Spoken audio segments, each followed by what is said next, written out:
Uh, I had too much fun cooking this weekend and watching old movies. Like I watched both Top Guns, and then I went to the gym this morning and realized I probably drank too much rum this weekend, and I needed to have drank more water. So I'm feeling not hungover, but I'm feeling kind of like I need to go take a nap.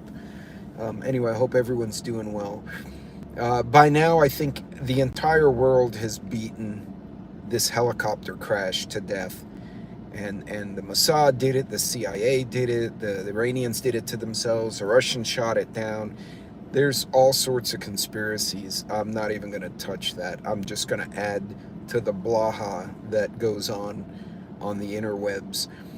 I do want to talk about physics, though, especially aerodynamics, since my undergrad is a Bachelor of Science in aerospace engineering. Like, I'm in the wrong industry for my degree. Um, but I did see a comment like, man, why these helicopter crashes end so tragically? Hey, Coffee, good morning. And truthfully, it's a question of, hey, Loretta, good morning. Hey, KP, welcome. Uh, and Tony, what's going on? All American. Hey, unknown. Uh, truthfully, it's a question of physics, right? Hey, Farmer. Hey, Dan. So you look at an airplane, right? And I wish I had an airplane. I was going to do this morning, but then I got a call and I ran out the door. And so I don't have my airplane. Hey, Skydive. So airplanes have wings, duh.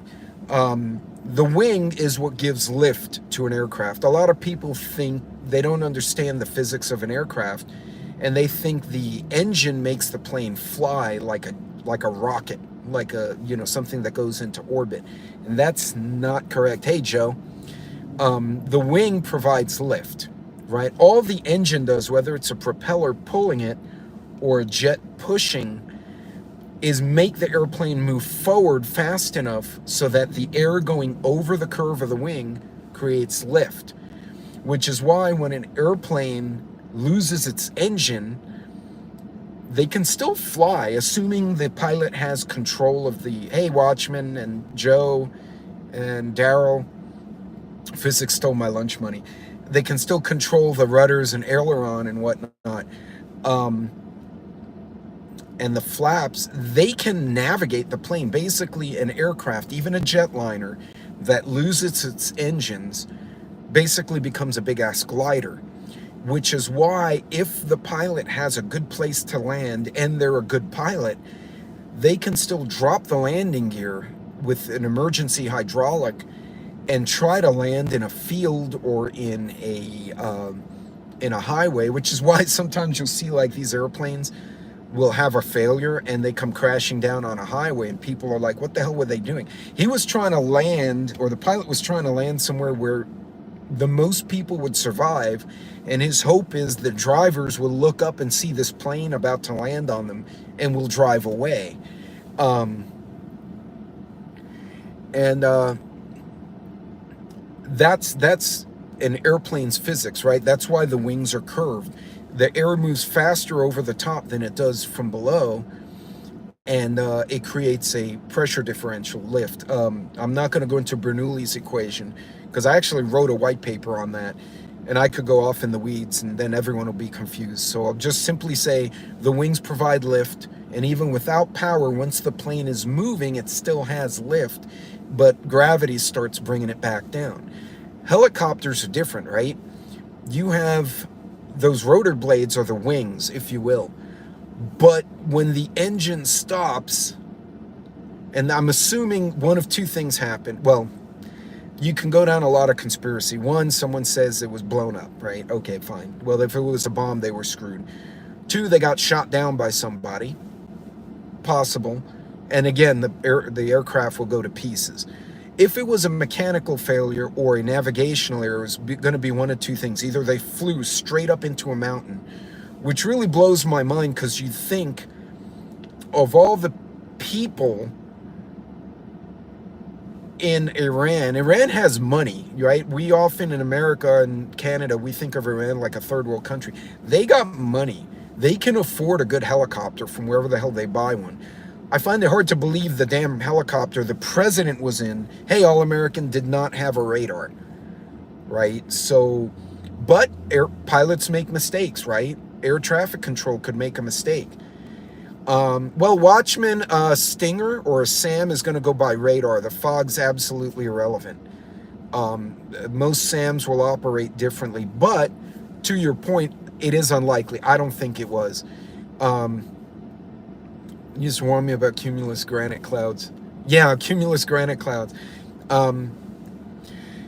were using Common Core math. Y'all, I got in an argument with a teacher over this Common Core shit, but I'll tell you that story in a minute. In any case, if they flew into a mountain, they egregiously fucked up. Why a pilot with any kind of experience would take off in that, or the president would insist, hey, Cold War, that they fly in that darkness, in that fog, it's just stupid. You just don't do that. As a matter of fact, and Cold War can speak to this because I know he knows his history. In the 1950s, a B-36, I believe, flew into the Davis Mountains in El Paso. There's actually a memorial there, and you can walk through the area where they have this like little plaque thing, but you can't take any of the airplane parts or get arrested for it.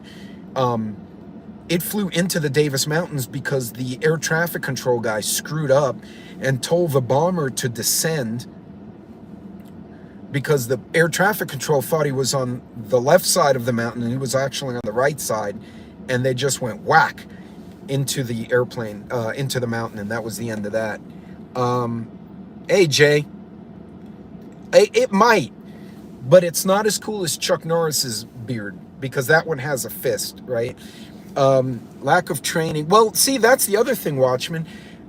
It's the Iranian president. They have money. They can get their pilots trained by the Russians or the Chinese or the French. Just because we've embargoed them doesn't mean other countries necessarily have. Hey, Michelle. Hey, wait, Cold War. There was someone else in there. Sorry, I missed someone. Hey, Nanya. So, but if it was a mechanical failure, all right, so barring the conspiracy shot down or blown up, and the other option is stupid, he crashed into a freaking mountain, which is possible, a pilot error or air traffic control error. Right, Nanya, and that could be the case. It could have been a mechanical failure.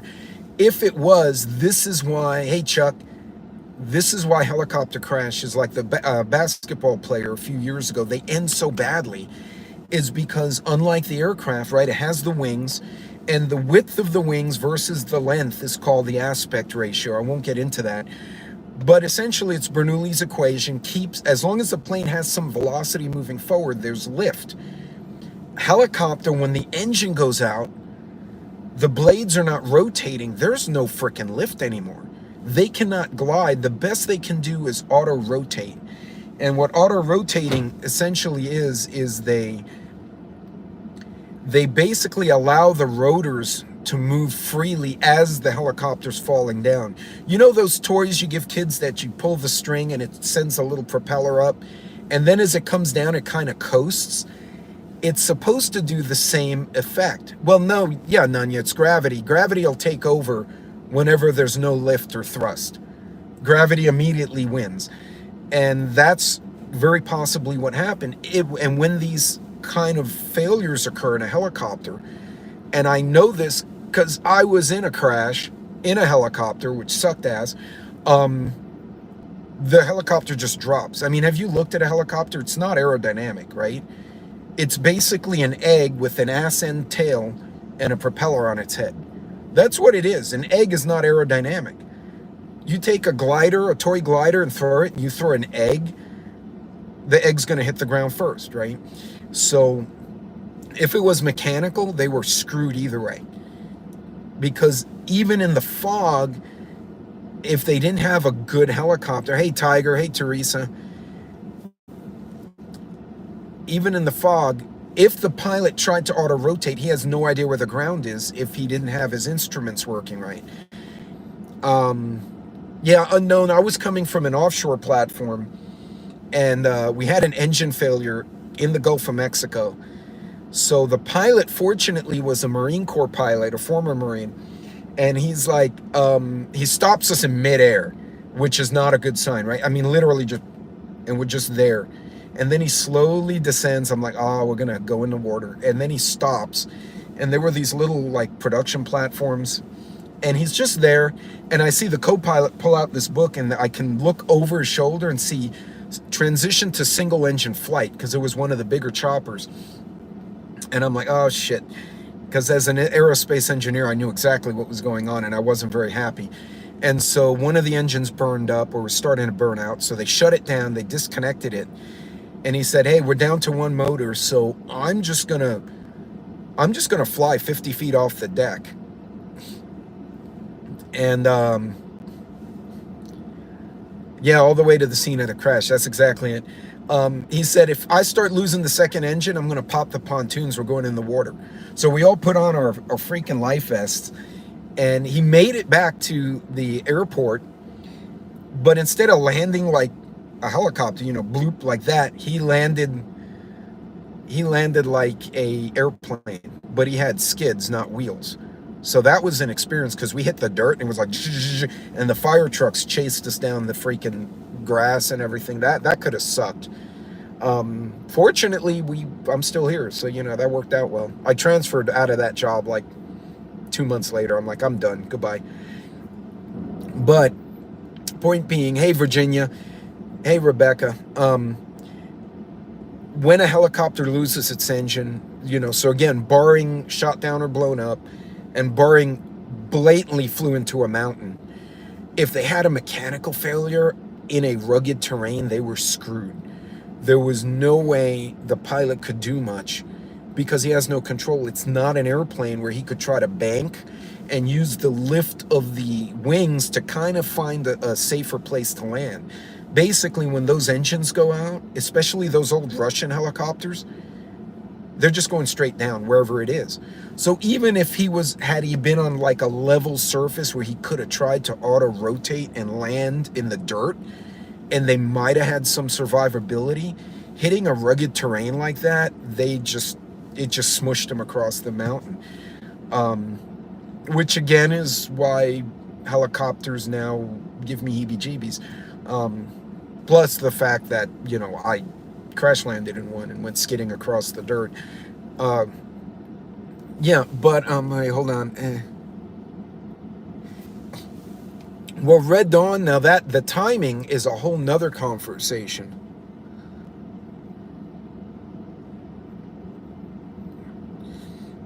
Yeah, no, Cold War's absolutely Jesus nut. I haven't heard that phrase in for. Thank you. That just made my morning. I've had a weird morning, and that just made it a hell of a lot funnier. No, in Watchmen, they may not have been able to see the ground if their instruments weren't right. Even if the pilot said, oh, okay, I'm 700 feet off the deck, if they're in a rugged terrain, that 700 feet could disappear like that. So they don't know. Me personally, it could have been a mechanical issue. It could have been human error, or air traffic control screwed up and told him to go the wrong way and whack into the mountain. Unfortunately, because of everything else going on, everyone's going to point fingers at everybody. And I think this is going to be used as an excuse to rile people up. And from a preparedness standpoint, we need to be very attentive to what's going on in our areas, especially you live in bigger cities or by things of interest like refineries, power stations, railroads, stuff like that. Again, this could just be a really tragic accident. And I mean, as an engineer, I'm just thinking, okay, barring, the Mossad shot him down with a stinger or something weird like that, and that would leave very distinct marks on the fuselage, even if it was destroyed across the ground, because the individual panels would show fragmentation. So, hey, Took, there's ways to look at a wreckage and tell what happened, and being hit by a surface-to-air missile would definitely leave evidence. I don't think Israel would want to do that. They already have enough on their plate. Why kill this guy? Who would benefit from an escalation? I mean, if you want to go down that rabbit hole, China, ISIS. I don't know. Well, ISIS doesn't like Iran, but then the Taliban fight with ISIS. Like, I'm completely confused. I honestly believe if you like lifted Israel up and took it out of there and put it somewhere else, like all the other countries would destroy each other. But in any case, yeah, so that's, again, to the original point of the video. Physics doesn't lie. You know, a lot of people say, oh, the science is irrefutable, but it's like they lie about the science. Gravity doesn't lie. If you don't believe me, you know, stand on the back of your pickup truck and jump off. You're gonna always go down. You don't go up, you don't go sideways, maybe a little bit. You're always gonna go down. Gravity always wins. And when it comes to aerodynamics, it's the same thing. It's just going to, it could be alive, it could be instigators. Right, unknown. There's so many people who would benefit from instigating on purpose, but the wreckage will tell them a lot, all right? The Iranians are not stupid. We in the West, especially in North America, we kind of think, oh, we know, but the Iranians aren't stupid. If they can't figure it out with their engineers and their physicists, they're going to call the Russians or the Chinese or the Indians or maybe some French contractors, get them down there, and take a look at the wreckage and try and assess what's happening. Iran has its own talent pool, right? They're a big enough country. They're not like, you know, Kachukachuku land or some shit. They have their own physicists. They have their own scientists. Daryl, yeah, that's exactly right. And the Russians are good at what they do. Second, a bad thing if Bugs Bunny did it, yeah. So, downward bias, sky to the ground. Sorry, funny question. I don't know about the electrostatic. I just know that an airplane that loses power still has lift on its wing. A helicopter loses power, it becomes an egg, basically, and it goes down. Which is not something you want to experience if you're in the helicopter, or if you're under the helicopter for that matter. Hey, Pilgrim. But point being, I think it was one of two things. Either an outright mechanical issue in which on a rugged terrain you're screwed, right? You're going straight down.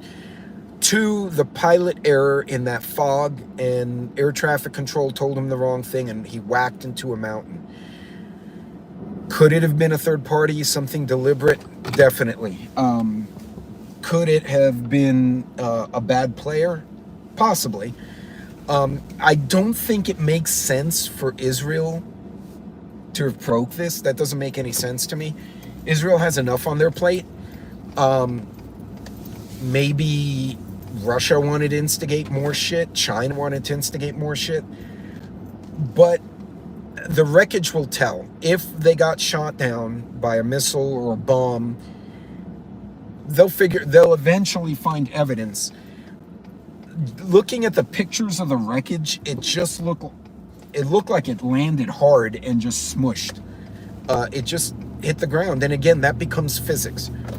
The helicopter, no power, it's not aerodynamic. Once it loses its engine, they go straight down.